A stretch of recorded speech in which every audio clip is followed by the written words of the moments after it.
We used the Deity DXTX on our last feature film as our primary sound recorder, and here is how it held up through 20 long days of production. Let's start with the pros. Things that really made this device shine. First of all, the 32-bit float recording, obviously. One of the great advantages of this recorder. That alone saves crazy much time. Not having to re-record a scene because it was mixed a little too loud.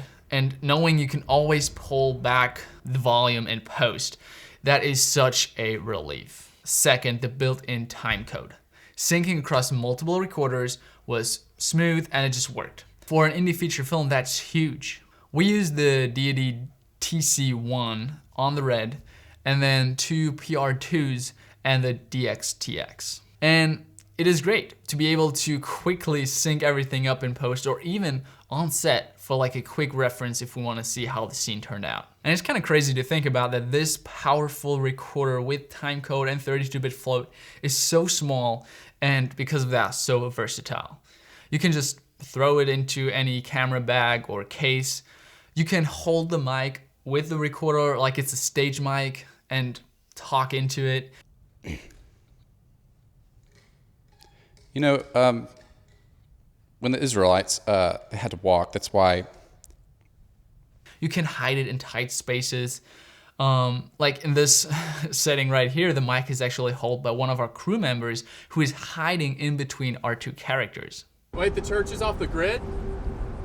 Not really, but it could be. Look, around here, we're only one storm away from hitting the Stone Age. Or you can clamp it to a camera rig, like here. Glorious years. God bless his soul. We can never replace it. That's for sure. The form factor makes it really practical on set, and it still delivers such an amazing quality. The app is super solid too. It connects easily and gives you control and makes managing settings super simple. You know, there's no digging through menus on the device itself if you have the app hooked up to it. And also, the syncing of different devices is super seamless. Obviously, the post workflow is another big win. Levels are automatically applied in the editor, but you can always recover the original data if you just pull it back.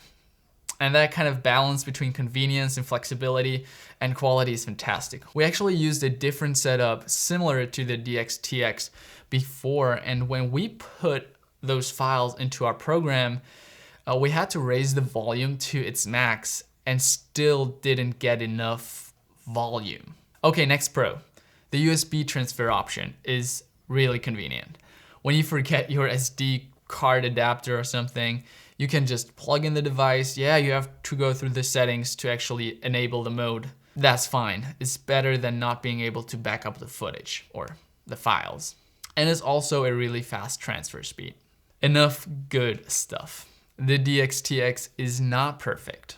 And for example, the first challenge that we had was for our operator.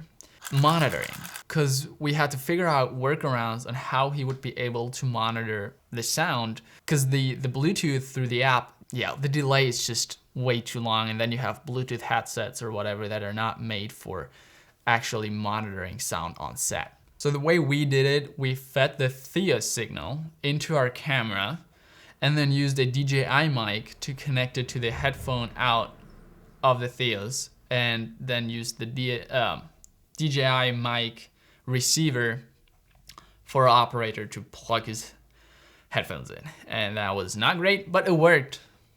And the next thing is not really a problem, it's more just an inconvenience, and that is that obviously the receiver and the camera cannot handle the 32-bit float, but they only get 24-bit, which is sad, but one day we'll get there. But yeah, that would just be super cool to just get the 32-bit float transferred right into the camera, and then there would be no syncing in post. Unlike this point, the next point is kind of more of an issue that we ran into, and that is that thing, it eats through batteries, especially obviously when the phantom power is enabled, which you need for the boom mic setups. It's just always running out of power. And for some reason, we were not able to charge the Deity batteries that came with it through the device, which was weird. So we ended up using third-party batteries or not rechargeables when we ran out of rechargeable batteries. Something that was also a big issue and something that Deity has to really work on through like a firmware update or whatever, and that is file names. We had to rename the device each day to have different file names. Otherwise, it would always start counting from 0. Basically, if you change the device's name, it puts that in front of the file name, and that makes the file names unique if you do that every day. But that is something to keep in mind if you have a longer production, because you don't want to run into the issues that we've had before, where file names would have the same name, and even if they're in different folders, editing softwares might struggle getting the right file if they're all, you know, saved on one hard drive still. So even though they're in different folders, we've had issues before where it would take from another folder a file that was just the same name. And here comes our biggest problem that I felt we had with this unit, or the DXTX, or maybe it's the Theos, I don't know. And that is that the sound it sends isn't great.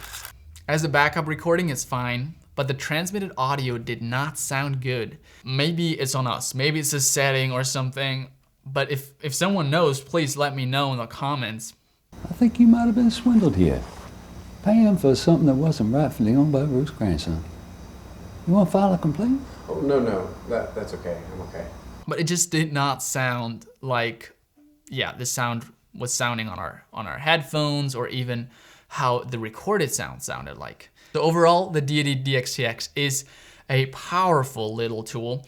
Not perfect, but for us, it held up through a whole feature film and gave us a reliable 32-bit timecode workflow without breaking the bank. So still 100% worth it.